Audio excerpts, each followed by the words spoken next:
And we are live. It is a beautiful evening here in the Midwest, in the Chicagoland region. We're watching a few clouds move through the region, but no real storms, which is always kind of a nice thing. Stormy weather. Anyway, welcome to another evening of an introduction to A Course in Miracles, the miracle within. And there are multiple miracles within this book and within you. And that's the best part, is that realization that you are a miracle in itself. So when we're looking at A Course in Miracles, we're really looking at a course in understanding who we actually are, rediscovering the truth of who we are. Oh boy, can't hear you. Am I still not coming through? Carolyn, can you hear me?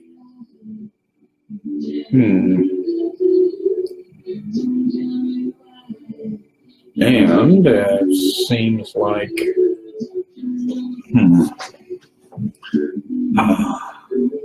hello, Scar, can you hear me? No, apparently not. Oh, okay, Jennifer says that she hears me. Okay, so evidently I am coming through. Lisa, if you can't hear me, you need to do some adjustments on your own end, because apparently loud and clear. There we go. Life is good. So it's kind of fun how every once in a while we get compromised by our technology. So see, we have somebody from Brazil joining us.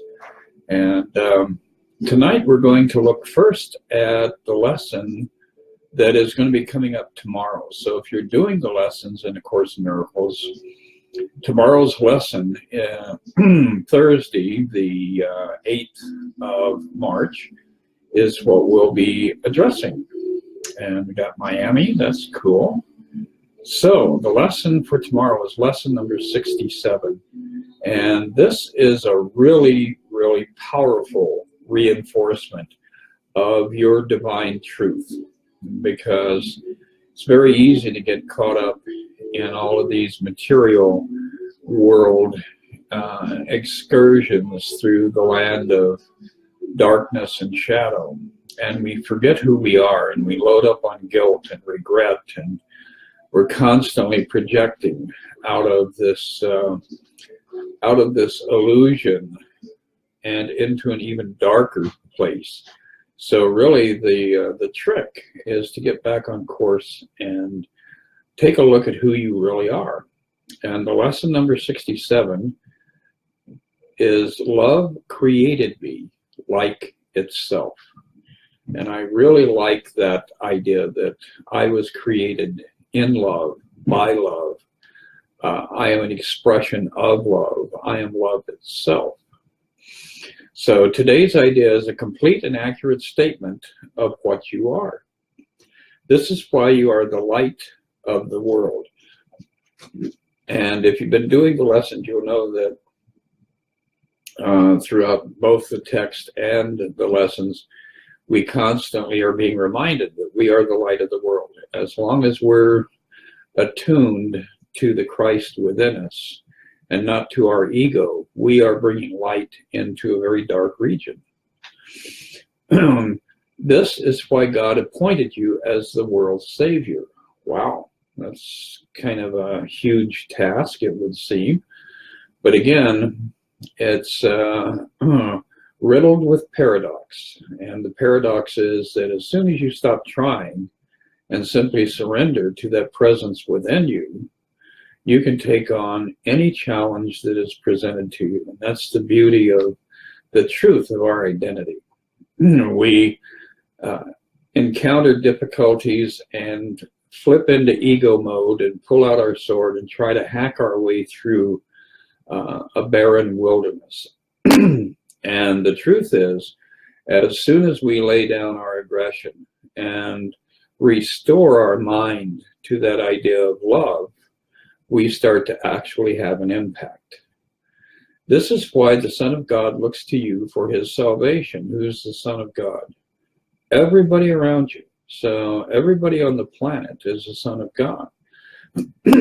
So once again, it seems like a big responsibility. You are the salvation of all of your brothers and sisters here on the planet. And how do we go about creating or managing that act of salvation on behalf of others? It says, he is saved by what you are, not by who you are, but by what you are. You are God in expression. You are the divine expression of that which is infinite and perfect. We will make every effort today to reach this truth about you and to realize fully, if only for a moment, that it is the truth. So within these exercises, there's a certain amount of effort that you have to put into it on your behalf in order to get the meat out of the context of the lesson. So in the longer practice period, we will think about your reality and its wholly unchanged and unchangeable nature. We will begin by repeating this truth about you, and then spend a few minutes adding some relevant thoughts, such as holiness created me holy, kindness created me kind, helpfulness created me helpful, perfection created me perfect. Any attribute which is in accord with God as he defines himself is appropriate for use. We are trying today to undo your definition of God and replace it with his own. And that's one of the great tragedies of this material world. Everybody has their own definition of God, but nobody goes with that level of humility and actually approaches the threshold of the presence of God within you and asks with an open heart, with absolute ultimate sincerity, Father, reveal thyself to me. So instead of having an idea about God, if you go into that space where there is silence, that little extension between breaths, that place where no thought is actually occurring, then you can ask a question with the expectation of an answer. And more often than not, it will come through immediately. But if not, over the course of the day, these ideas will bubble up into your consciousness, and you'll suddenly be aware of ideas about God that perhaps you'd never even considered. So, and this is a very powerful lesson, and it's also a very powerful affirmation of the truth about you, because if you were created in God's image, then you are God, as God is expressing God. So it just goes on and on and on. And it gives us a new sense of joy as far as the content of our life. We can look upon all the tragedies and the travesties and the horrible memories and those things that we still have shame or guilt around, and begin to realize that the essence of who we are, that which is God within us, never did those things. So we're attaching ourselves to the ego's identity. And the ego's identity not only is flawed, but it's brutal, because its sole goal is to incriminate you and ultimately to convince you that you deserve death. So we're looking at life beyond anything physical, life beyond anything corporeal, and reclaiming our sanity in the world that is obviously very, very insane. And I don't think in the last 70 some years of my existence on the planet that I've ever observed a more insane set of conditions that I am surrounded by. You know, the United States of America has become quantifiably a lunatic bin. And all you have to do is look around and see the madness and realize that those things are things that you are projecting outside of your own consciousness. That's your own guilt and fear and shame that's being manifest in the world that you inhabit. So the world is never going to change until you change. And as you begin to change, your perception of the world will start to be transformed. And that's, again, the beauty of the empowerment of A Course in Miracles.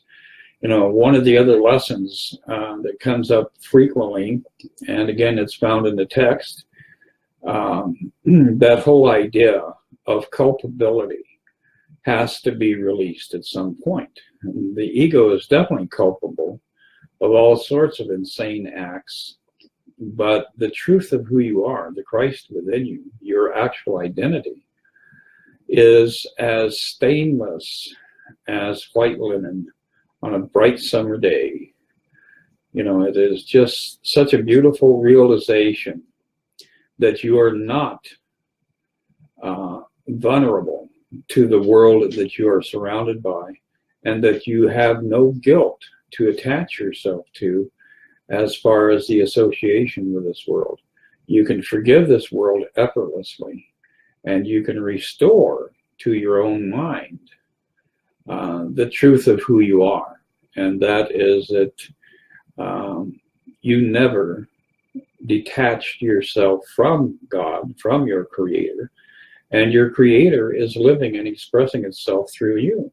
And all you have to do is put your attention on that, as opposed to putting your attention on the surrounding conditions that this world presents to us.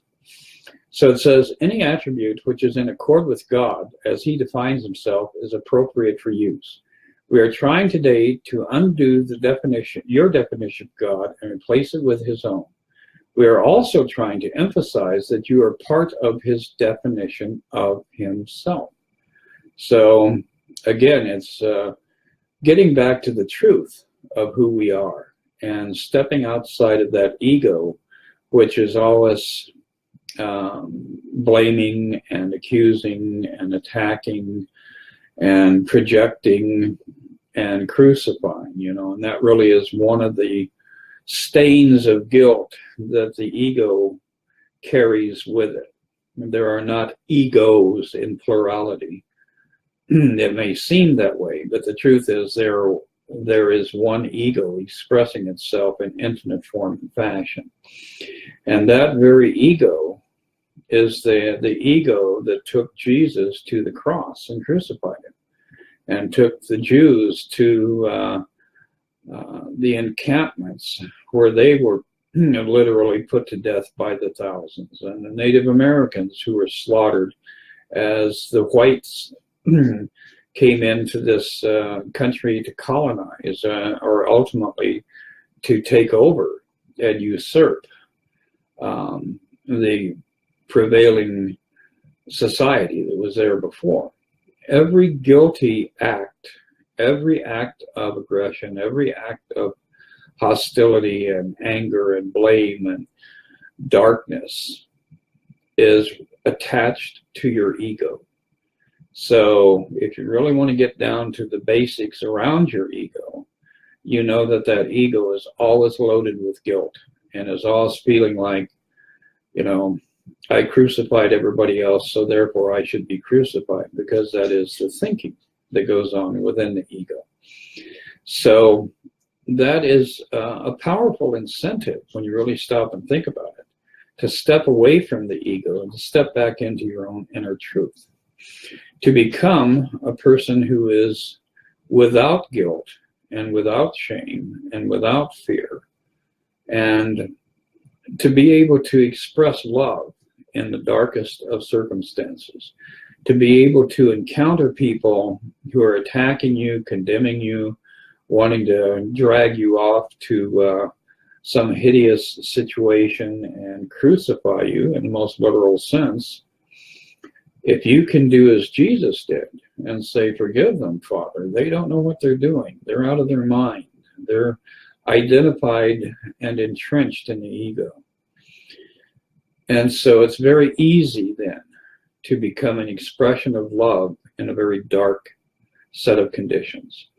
So, you know, the truth of who you are is that you are God in expression. And that eliminates any duality.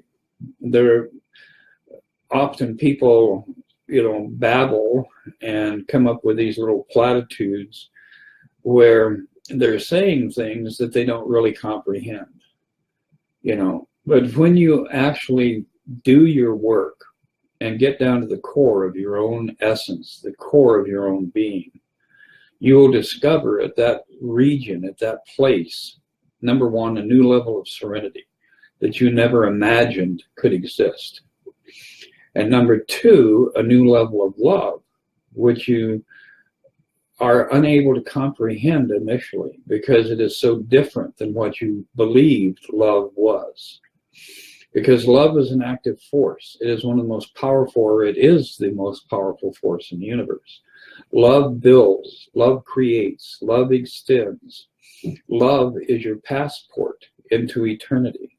So if you can confront all of those situations in your life with forgiveness and love, you're on the right road. You're making the right steps. And you're going to end up loosening yourself from this sense of doom that is pervasive in the mind of the ego. You know, the ego is such a tiny, tiny thing. It was a momentary thought that had no real substance. And yet it proliferated, it exploded into this whole movie that we're experiencing. And within that, we have condemned ourselves over and over and over again. And that condemnation attaches us to this tiny, tiny idea of the ego. The ego of it in and of itself is nothing. It has no power other than the power that you surrender to it.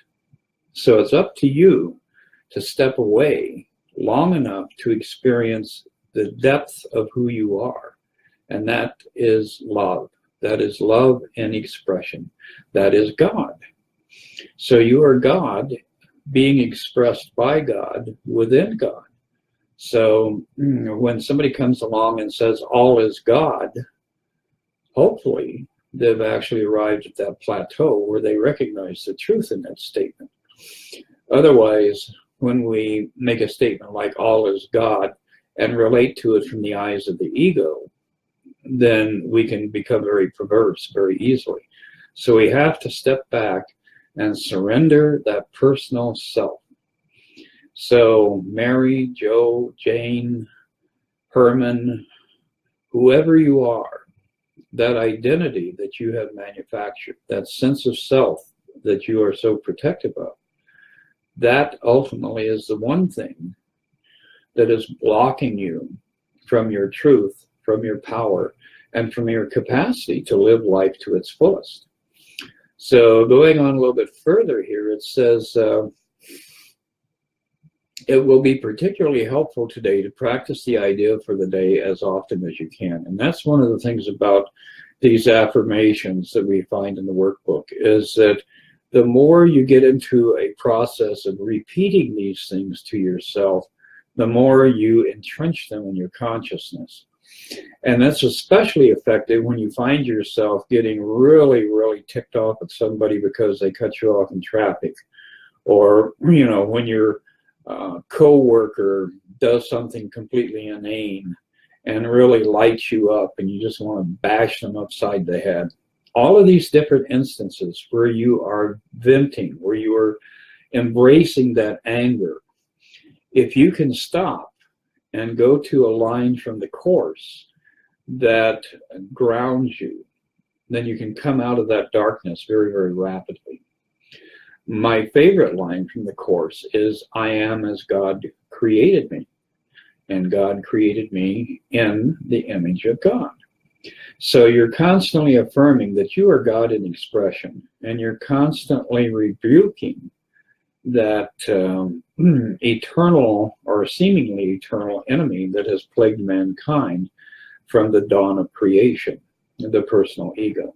So that's how we can use the lessons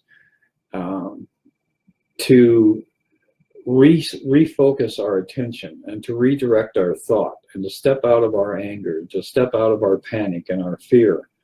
And I know myself, on numerous occasions when I would be in really ugly traffic situations, you know, on the freeway going through the mountains or going through areas where there was heavy fog, and I was feeling very alone.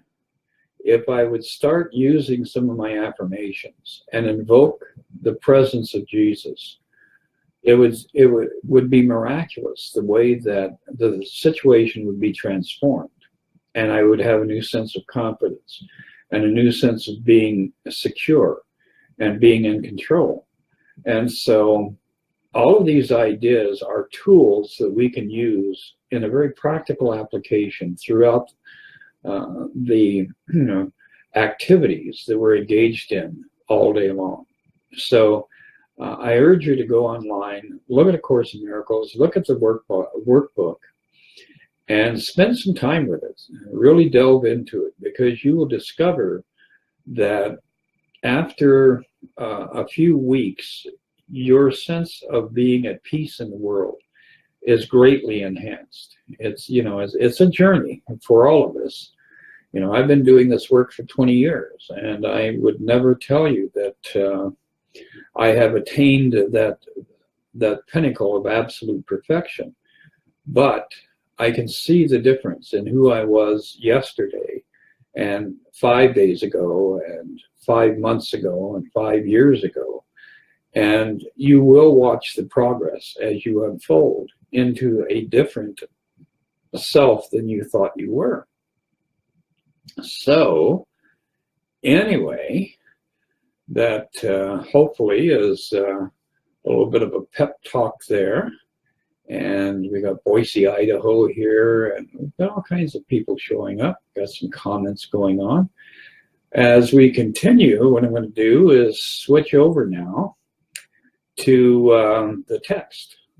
And the text that we have been reading, have been working along with, in conjunction with the workbook lessons, has pushed us forward to the point where we're at chapter 2, section 8, the meaning of the last judgment. And this is one of my favorite themes. This is one of my favorite subjects, because that idea of the last judgment is that God's going to show up and appear to us as, this guy with a beard who is filled with vengeance and wrath, and condemn 99.9% of the people on the planet and cast them into eternity in hell. And that has been bandied about by Islam and Christianity and Judaism, and there are, especially the three Abrahamic traditions, do have a tendency to put a lot of emphasis on a God that is filled with wrath and vengeance. And in A Course in Miracles, we start to look at a whole different angle around this idea of the last judgment. It says one of the ways in which you can correct the magic miracle confusion is to remember that you did not create yourself. You are apt to forget this when you become egocentric, and this puts you in a position where a belief in magic is virtually inevitable. And by magic, we mean, even the most simple things like, if you have a hacking cough, taking a cough drop technically would be magic. If you are in a mode to really heal the cough, you realize the cough has originated in the mind. It has nothing to do with the body. It's being played out through the body. But it is the ego trying to convince you that you are a body.